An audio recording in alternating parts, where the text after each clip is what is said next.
Yo, brother, you're on location with a geek. I'm Mark, a.k.a. the Little Black Dude, and I am here at PuchiCon 2021. I am catching as many cosplayers as I possibly can today, and as you can see, I was successful. So, would you introduce yourself, please? Yes, my name is Jackie Rossi. I go by Dr. Steggy on the internet. Dr. Steggy, that's interesting. Where did you come up with that? Well, Steggy was a nickname I kind of had that I didn't necessarily want, but I took it back. And I do have a doctorate degree, so at one point I had to upgrade from Steggy to Dr. Steggy because somebody else was Steggy on AOL. See, that's what you got to do. Take your name. Yeah. Oh, man. So as I can see here, you are cosplaying as Breath of the Wild Link. How did this get started? This got started... So, like 3 years ago, I got a Switch because I was Pokemon curious, and the Pokemon game I was curious about wasn't coming out for several months. So I was like, well, what do I do with this? I had ordered Mario Kart with the game, but it didn't ship at the same time for some reason. Oh, lovely. Yeah, so I had a week with no game, and I was like, well, this is unacceptable. And a bunch of my friends were like, you should play Breath of the Wild. It has horses that are great. You'll love the horses. And I went, okay. I'd never played a Zelda game. The only thing I knew about Zelda games was I wasn't playing a character named Zelda, and the Water Temple was awful. Like, that's it. So I got Breath of the Wild, and inside of a half hour, I was like, well, this is just a lifestyle now. And at some point, I got a sword, and I was like, this is so cool, I don't know what to do with it. And then I was like, I always kind of, I live sort of in the New York City area, so I'm kind of aware of Comic-Con, and I was always impressed with the cosplayers, but I was like, I'm too old to do this. And I finally just did it, and like the first time I did it was like, I had this wig, but it was very badly styled. I had a blue T-shirt with the print on it and like nothing else, and I was terrified. And I went to the first PuchiCon, which was, I knew it was gonna be small, but I didn't realize it was gonna be that small, so it was too small to hide in. And and they kind of dragged me out, made me participate in things. Yeah, join us. They're like, it's because I got there, like I was like, I have to change the bathroom, and they were like, yeah, that's fine, we don't care. And and it was a good experience. Then I went to New York Comic-Con, so this was 2019, a couple of weeks later, and I had the best time there because I could see people see me and just light up from across the room. At that point, I had decided I needed props, so I had a sword and a shield by that point. Okay. Now, I know that you were working on some of the different parts of your costume. Can you tell us a little bit more about what went into making certain things? So I'm slowly working on making all of it. I haven't quite got there yet. I finished the blue tunic this morning. Ooh. Yeah, crunch. But I made both the tunic and the undershirt myself. I made patterns based on like a dress I had that I liked how it fell. Because the other tunics I had were really cut for men, and they don't hit my hips nicely at all. So I made it, sewed it all by hand, did all this embroidery by hand. I made the bow. I made the shield that's on my back. The sword is the $20 one you can find on Amazon, but I customized it so it's prettier. And I made the sheath that it goes into. I don't know. The leather work, I'm on the edge of doing my own leather work. I haven't quite gotten there yet, but I did buy that, and I bought like the boots I modified. You are this close to being a LARPer, you know that, right? Oh yeah, yeah, I've heard that before. I mean, I played a lot of Dungeons and Dragons when I was a kid, so it's really not a big step. Not a problem at all. It's one of those things. The D&D is the gateway drug. Yeah, I played D&D in the '80s when it was like, I was in a Catholic school too, so yeah. It was, goodness, that's even worse. Yeah, it was like, they were waiting for me to get carried off by this satanic cult. So, but the fact that it's all really popular again now is, super amusing to me, and it's just like, I don't know, I was a really awkward, nerdy kid, and it was not a good time. And now it's just like everybody is just out, being awkward and nerdy, and it's fantastic. That it is. That is one of the things that I still to this day think is amazing. Now, this is not my first time seeing you, actually. I've run into you at DerpyCon. I ran into you at ZoloCon in PA as well. And I believe you were at I want to say you were at J1Con at one point as well. No, I'm not sure. That wasn't me. Okay, that was a different link. But I definitely have run across you more than once. And every time, she's better equipped every time. It's like... So I kind of come to this from another weird hobby. I collect and show model horses. So, and the thing I really like doing is performance showing, where you set the horse up in like a little diorama type setup, depending upon the restraints of the class. Ah, very cool. And you set it up, it gets judged, you tear it down, you set it up in something else. So it's like there's a speed element to it too. But I really like it because you can be really creative, and how well you do depends a lot on what you're doing. So there was a lot of crossover techniques and materials and stuff between the model horses and the cosplaying. And so I was kind of like, well, you know, I think I could probably get into this. And working in full scale is much better because the horses are all 1/9. Gotcha. Yeah. I'm starting to get old, so you know, like, so full scale is easier. It's harder to travel full scale, but it's easier to work on it.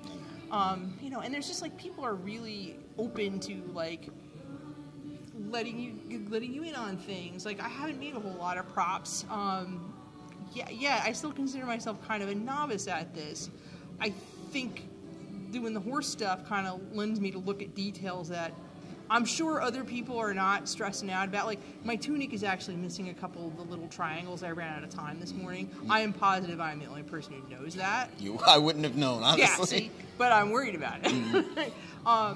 You know, but, you know, and just like each thing you do, you learn more stuff. Like, I built this bow earlier in the year, like, at a much larger size, and there were things about it I didn't like. But I learned from it, and there's, you know, I fixed those things on this one and made it the right size so I could carry it. It wasn't falling apart every 2 seconds.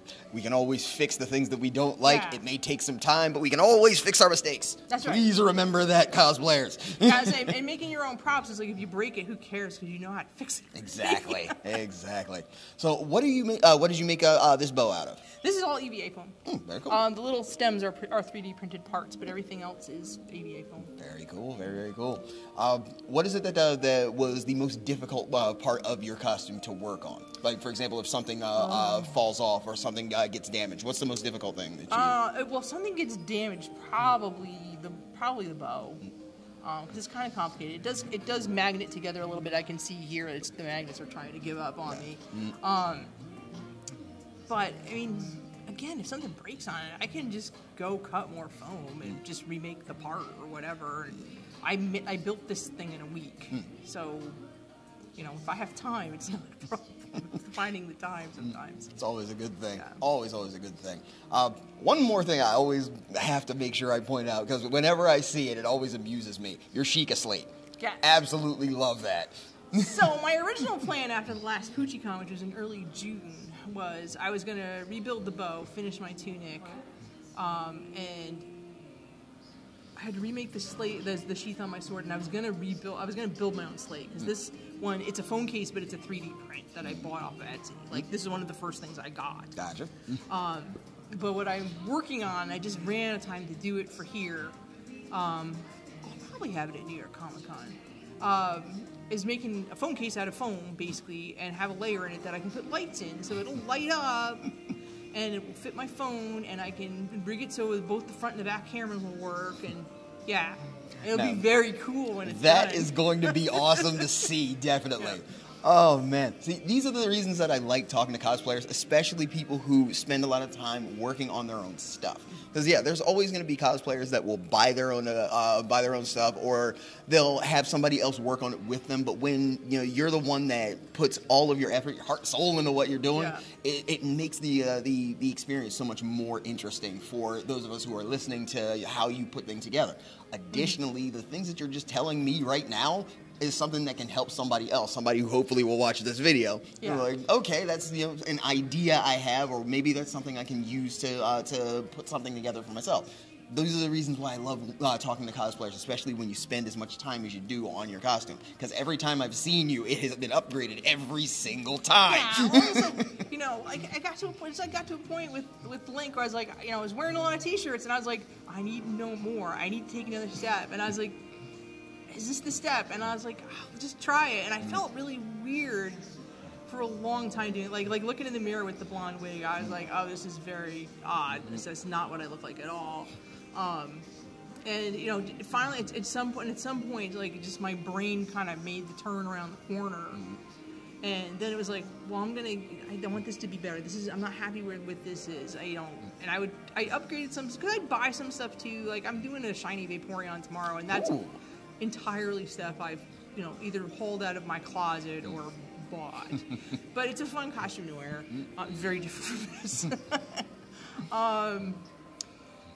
But I forget where I was going. But okay, so like, I would get something, but I was like, I'm just not quite happy with this. This isn't exactly like how it is, like how it looks in the game.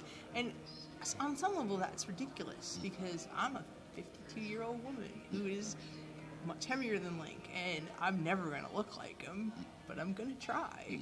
And that's the whole point, is making it the way that you want to make it. Yeah. Now, I love hearing that. I can't find words for how much I enjoyed listening to that.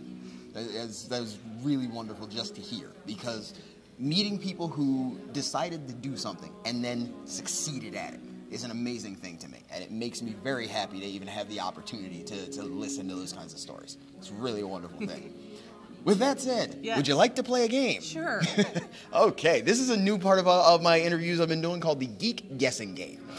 What I've been doing is asking people to identify an anime series by some of the characters that are in it.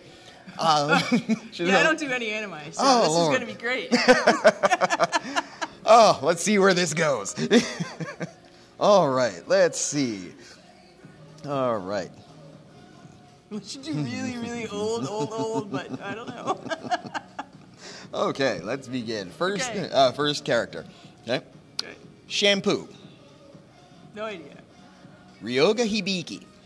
Nope. Tatewaki Kuno. Akane Tendo. This is going to be great. Ranma Saotome. Nope. Oh, unfortunate. Yeah, That's sorry. Ranma 1/2. It's an excellent series if you ever get the chance. Okay. It's very silly. All right, let's come a little further up here. Like some of the folks that you'll see here, as a matter of fact. Okay, this is actually good because this is going to be coming out hopefully within the next month or so. All right, first character, Vicious. Next character, Edward. Oh, is that Full Metal Alchemist? No, let's keep going. Yeah. Faye Valentine. Don't know. Jet Black. I don't know. I do have a guess though, just based on the this is coming out in 6 months. Is that JoJo's Bizarre Adventures? Yeah. Last character is Spike Spiegel. Nope. That's Cowboy Bebop. Yeah, they're doing a live action. Yes. Right? Looking at the character choices so far, I am very optimistic. And for me, that's a big deal because I can't stand live action remakes of anime. Yeah. So seeing the people they cast made me very happy. All right. So, last one. Okay. Last chance. Okay. First character, Vanilla Ice. That's an anime character? Yes, I said the same thing when I made this list. Okay. No, I don't know. Joseph Joestar. Oh, this is JoJo's Bizarre Adventures. Very good, very good. All right, we got one. That does get you an At Home with a Geek sticker. Excellent. It's always a good thing. I am very happy that I got the chance to talk with you, Doc. It's always a pleasure to meet somebody who puts this kind of effort into a costume. And it's a wonderful thing to see that you are proud of it, because we need to have those kinds of things. Because no matter how old or young you are, no matter how experienced you are, being a cosplayer is about you being you. And Dr. Steggy here is a great example of that. We're going to keep interviewing people at PuchiCon 2021. We're going to bring you some more when we get to some more people. We're going to show you around we're going to show you around the con because I can't talk now. We're going to show you more around the con and hopefully get some more good cosplayers. But until then, put your fist up with me. Stay geek and proud.